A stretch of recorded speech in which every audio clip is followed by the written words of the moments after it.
화려한 삶을 꿈꾸지만 현실은 시궁창인 32살의 주인공 라오킹핑.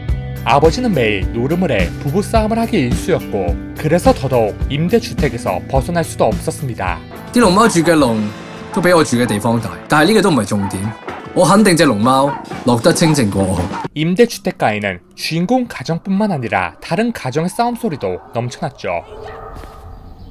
이런 게 너무나 당연한 라오킹핑은 우연히 마트 아르바이트 공고를 보고 지원하게 됩니다. 賺嘢事啊，又唔撚搶，我想返工啊！長定散啊？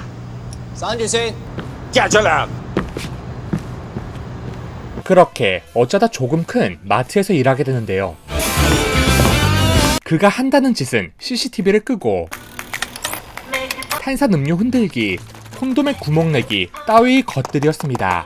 주인공뿐만 아니라 딴 알바도 농땡이 부리기 바빴죠. 하지만 마벨은 적어도 바코드는 잘 찍었습니다. 記得講加5蚊換爆炸糖啊！ 까탈스러운 사장에게 복수하고자 이들은 과자 봉지에 구멍을 내고 우연히 한 손님이 들어옵니다.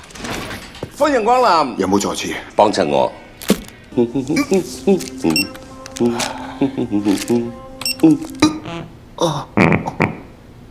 快啲去啦！ 한편 여전히 계산도 하지 않은 샌드위치를 망가뜨리는 이들.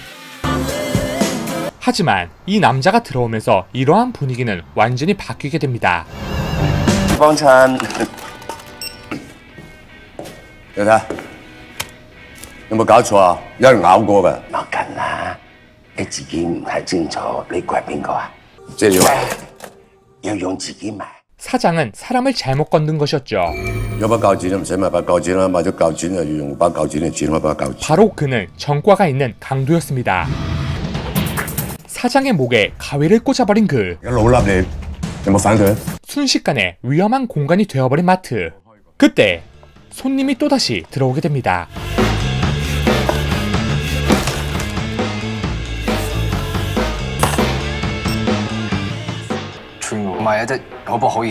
강도는 마벨을 인질로 삼고 숨어 있었죠.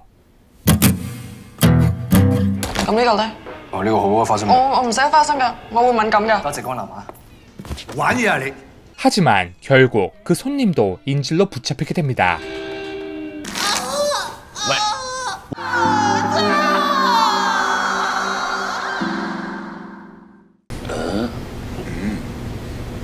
그런데 또다시 심상치 않은 손님이 들어오게 되죠.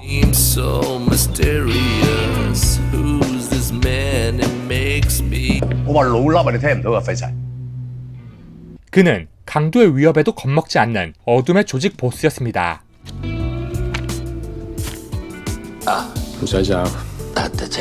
Come here, slut.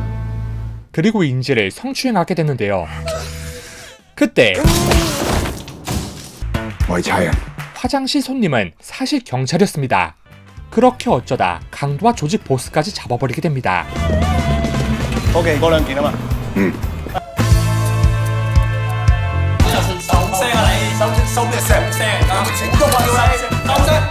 권선징악으로 마무리하는가 싶었으나 예상치도 못한 곳에서 또 문제가 터져버리고 맙니다. 早兩日有個伙計俾人攔低咗。啊！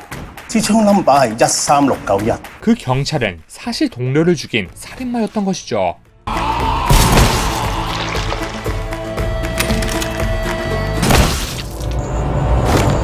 모든 게 다시 원점으로 돌아간 셈이 됩니다. 경찰만이 여유 있었고 나머지는 두려움에 몸서리를 치죠. 이곳에서 한 명만이 나갈 수 있다고 말하는 사이코 경찰. 그때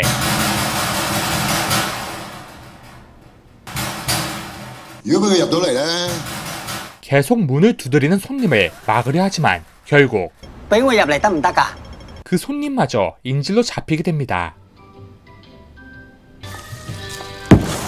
이 경찰은 주인공이 커피에 몰래 약을 탄 것 때문에 또 설사가 나오게 됩니다.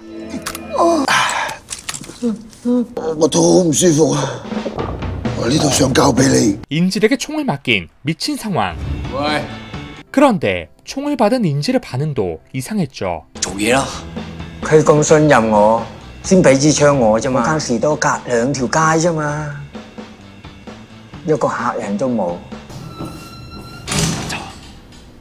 오히려 문을 단단히 잠근 그는 사실 지독한 경제난 때문에 자폭을 선택한 것이었습니다.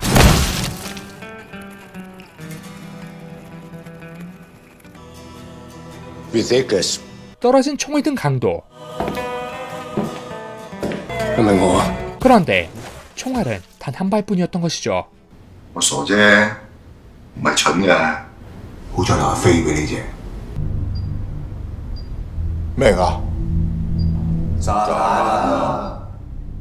그리고 화장실에서 나온 경찰은 라오 킹핑에게 폭탄 해체를 시키게 됩니다.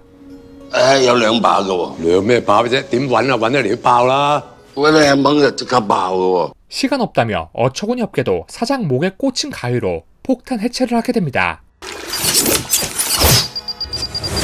그렇게 해체도 무사히 하고 사장의 출혈도 막은 주인공.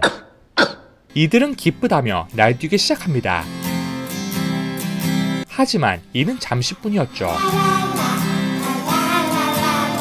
조직 보스는 결국 죽게 되고 다시 상황은 원점으로 돌아오게 됩니다.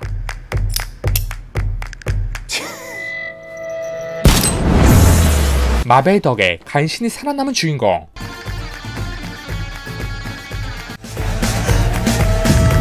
그때 마벨의 얼굴에 생긴 상처로 인해 그녀는 분노하게 되고 경찰을 단번에 죽이게 되죠.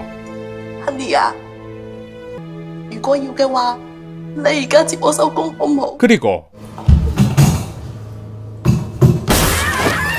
마트 사장의 아내가 찾아오는데 자신의 아내를 바로 죽이는 사장.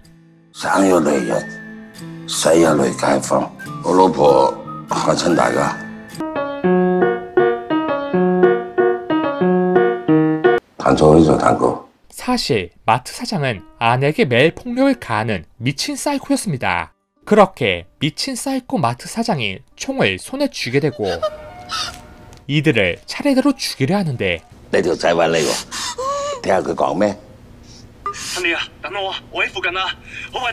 그렇게 찾아온 마벨의 애인.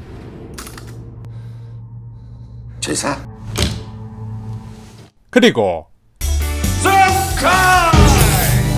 몸매가 출중한 인질로 마벨 남자친구의 사랑을 시험하려 합니다.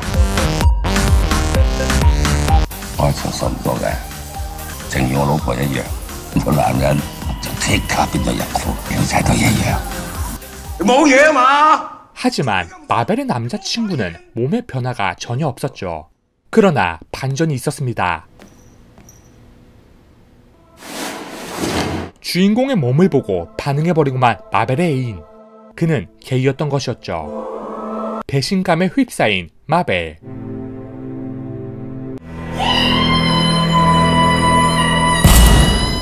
과연 이 마트 안의 사람들의 결말은 어떻게 될까요?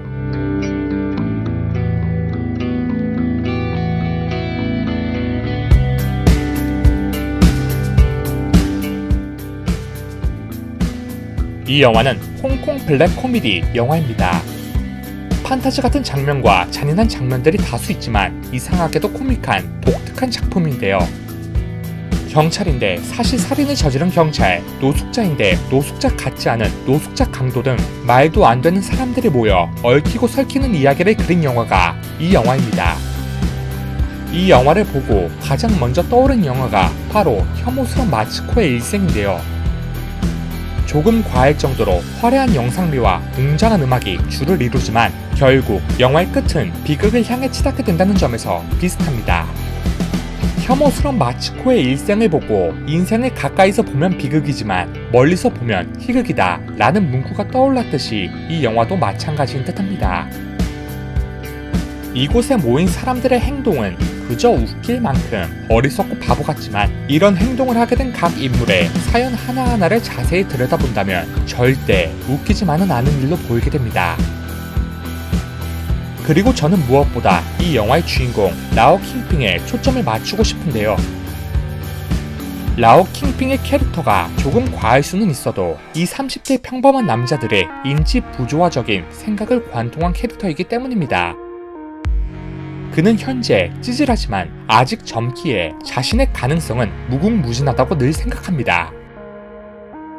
하지만 주인공 라오 킹핑이 스스로 인지하듯 그는 절대 선망하는 영화배우 이소룡 같은 사람은 될 수 없다고 생각합니다.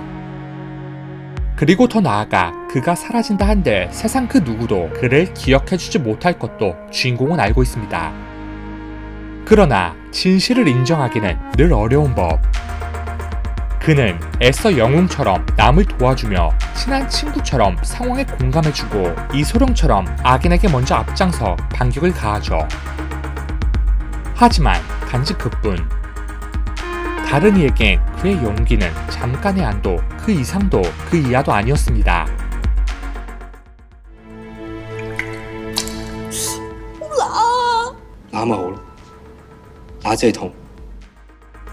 진심으로 그에게 고마워하는 자는 영화 속 그 누구도 없었고 그는 단지 찌질한 그일 뿐 아무 의미도 없었습니다.